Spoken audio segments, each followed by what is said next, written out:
झेप मराठी, आरसा महाराष्ट्राचा। साक्री शहरात गटारींची दुरावस्था व अस्वच्छता। शहरातील अस्वच्छतेवर नागरिक संतापले।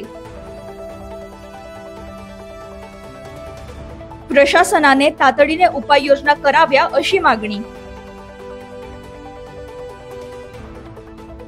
साक्री शहरातील गटारींची दुरावस्था, सार्वजनिक ठिकाणांवरील अस्वच्छता आणि मोकाट जनावरांचा त्रास वाढल्याने नागरिक त्रस्त झाले आहेत। याच पार्श्वभूमीवर प्रभाग क्रमांक 7 मधील एकमत नगर येथील रहिवाशांनी नगरपंचायतीकडे निवेदन दिले।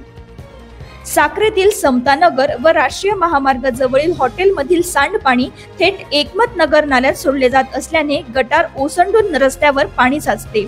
त्यामुळे डासांचा प्रादुर्भाव वाढून डेंग्यू मलेरियाचा धोका निर्माण झालाय।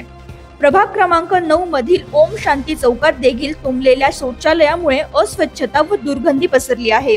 याचा विद्यार्थ्यांसह स्थानिक नागरिकांना देखील त्रास होतोय।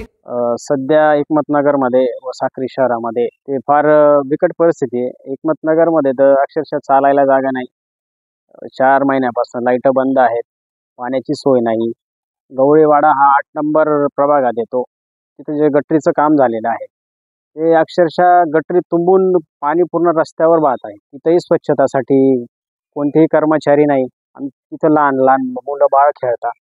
महिन्यात 2 महिन्यात त्यांना 1000-2000 रुपये प्रत्येक घराला खर्च आहे दवाखान्याचा। हे प्रशासन साक्री नगर पंचायत एक हाती सत्ता असूनही किंवा आता प्रभाग क्रमांक 7 मध्ये शिंदे गटाचे नगरसेवक आहेत, गटनेते आहेत, त्यांच्या पत्नी नगरसेवक आहेत। त्यांनी एवढ्या 3 वर्षात 4 वर्षात एक चक्करही मारला नाही, एक फेरफटकाही मारला नाही, कोणते विकास कामं नाहीत। परंतु लाईट मी स्वतः नगरपंचायतला 5 ते 6 वेळा जाऊन सोशल मीडियावर फोटो टाकून तरी सुद्धा दखल घेतली जात नाही। प्रत्येक वेळेस एखादा माणूस येतो, आवाज उठवतो, त्याला दाबण्याचा प्रयत्न करतात, धमक्या देतात। फक्त एवढेच नव्हे तर शहरातील रस्त्यांवर मोकाट जनावरांचा वावरही वाढल्याने वाहतुकीची कोंडी होते। स्थानिक नागरिकांनी प्रशासनाला तातडीने उपाययोजना करण्याची मागणी केली आहे। नागरिकांच्या आरोग्याचा विचार करून सार्वजनिक ठिकाणांवरील स्वच्छता कायम ठेवावी आणि शहरातील मोकाट जनावरांवर नियंत्रण आणावे अशी मागणीही करण्यात आली आहे। प्रतिनिधी निलेश सावळे, झेप मराठी, साक्री। अशाच वेगळ्या आणि ताज्या बातम्यांसाठी पाहत रहा झेप मराठी, आरसा महाराष्ट्राचा। संपादक प्राध्यापक अनिल चव्हाण, धुळे।